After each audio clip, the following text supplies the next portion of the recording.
which she wanted to have read today. It's called On Living with Fear. The news of the death of Benedict Anderson, a scholar of nationalism and Southeast Asian studies, a mentor and a friend to me and to my husband, reached my home with enormous force early in the morning of December 13th. A friendship between Ben and my husband, Thanat Forsavan,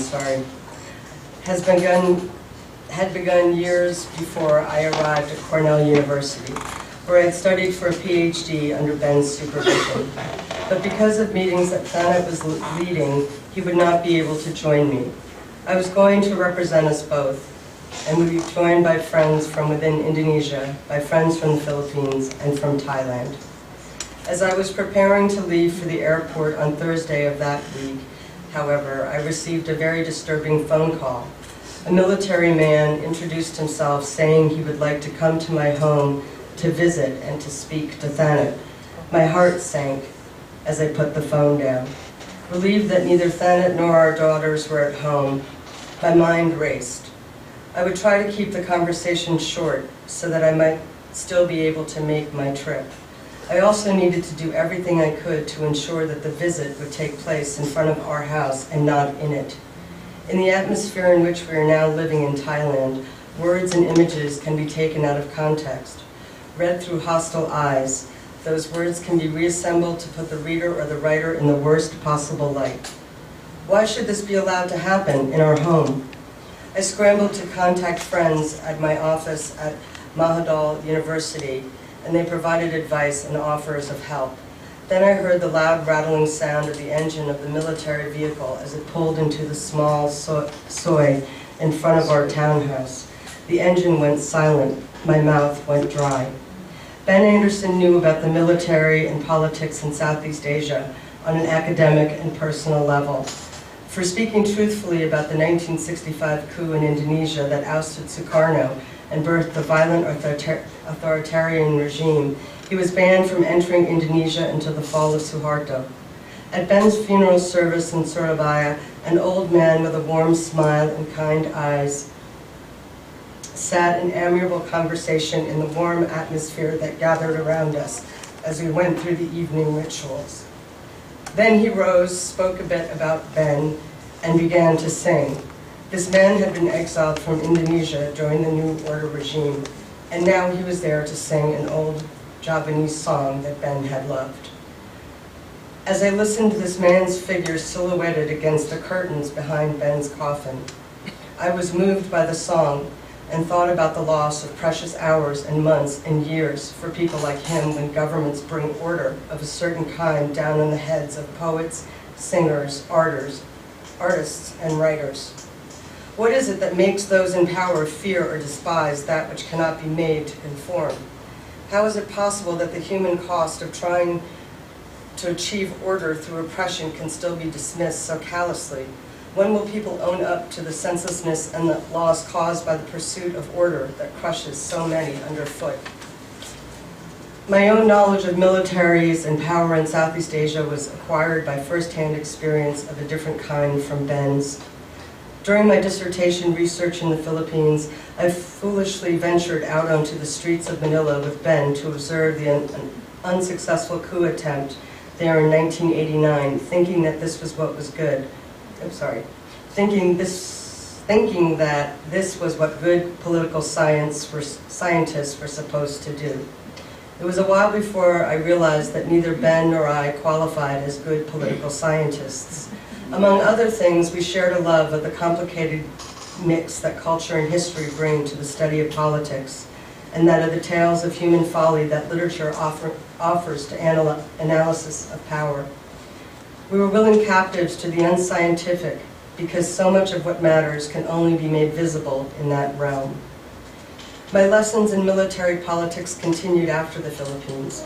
In May of 1992, I sat inside an office not far from Rajdamannan Avenue, waiting for the bloodshed to come to an end during the protests. In the time since Thailand became my home in the mid-1990s, I have lived through other coups and violent protests. I am now being made to experience up close how it feels to be directly and personally in the grip of military authority. But last Thursday, when I saw the 4 soldiers standing on the street, I was not thinking of those things. I glanced at the clock above the door. How long would this take? Could I keep it sufficiently composed? Could I keep sufficiently composed? I took a deep breath and went forward, deeply fearful for Thanet's fate. As I headed to the front gate, I lifted our tiny dog into my arms, thinking I could hold onto her to give me courage and to disguise my shaking.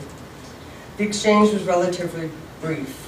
A lawyer colleague assured the soldiers viewing my phone that Thanet had no intention of fleeing the country, that he was doing his work as a university professor as he usually does. And then I was told those visits would now take place once a month. My eyes followed the soldiers as they brought out their smartphones to take pictures of our home. Did they see the sagging laundry rack where the clothes I planned to wear at Ben's funeral were drying in the noon sun?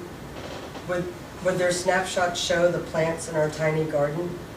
Thanet waters these faithfully and with great care, including the orchids that somehow had bloomed as they hung from the gate during the floods of 2011. We had not known for many long months if we would have a home to return to after being forced to leave it underwater. Would the soldiers' photo documentation of the visit show any trace of that history?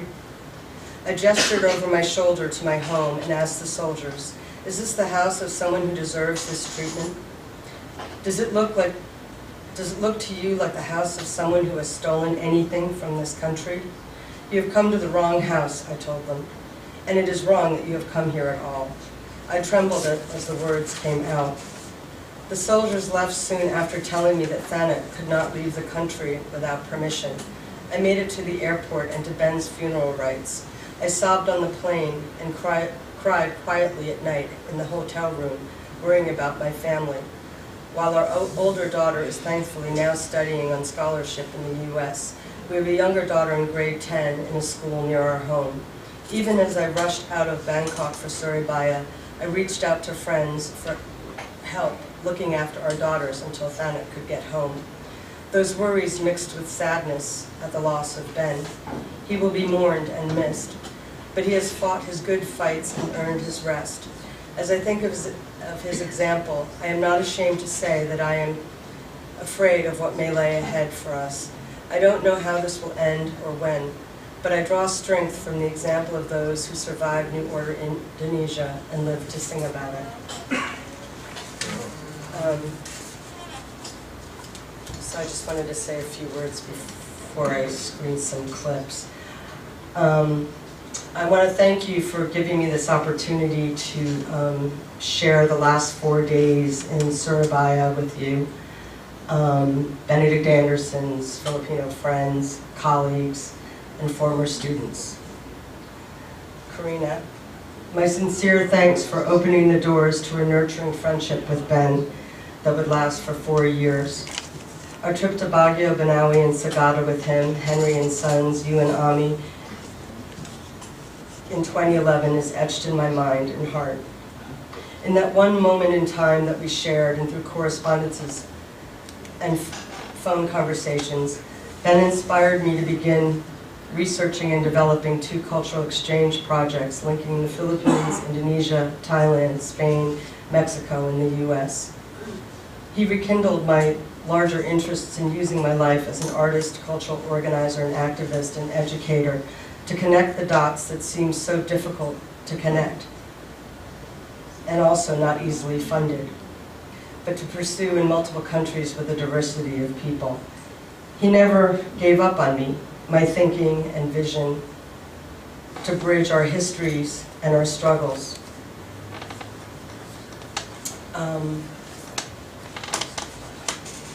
This is just an excerpt from something that I wrote to Charlie and Karina last night when I got home from Singapore.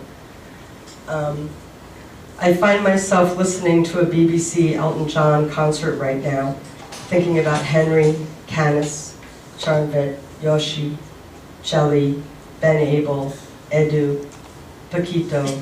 Those were the 2 men that were with Ben when he died. Benny, Judy, May, Perry, Melanie, and Louisa. Benedict Anderson, our bond. Reflecting over the past few days, my mind always returns to the white butterfly, which is actually yellow, that followed the boat soon after Ben's ashes were lowered into the Java Sea. The symbolism of being on an Indonesian government boat with harbor police on board. The Indonesian flag fluttered freely in the wind, the sobs, laughter, and memory sharing. My mind and heart drift back to Henry, and how hearing his deep snoring last night in Singapore from my friend's bedroom sounded like music to my ears. For all these people that Ben touched, directly and indirectly, his loss will be felt in varying degrees. I am certain, though, that his passing will cause people to pause, remember who they were and where they were in their lives when they met Ben, either in real life, in a classroom, in a village, in a town, in a city, and or through reading his books. And in this pause, wonder where our visions, ideals, dreams, and struggles converge with his. I know I've been in this space since I heard of his passing.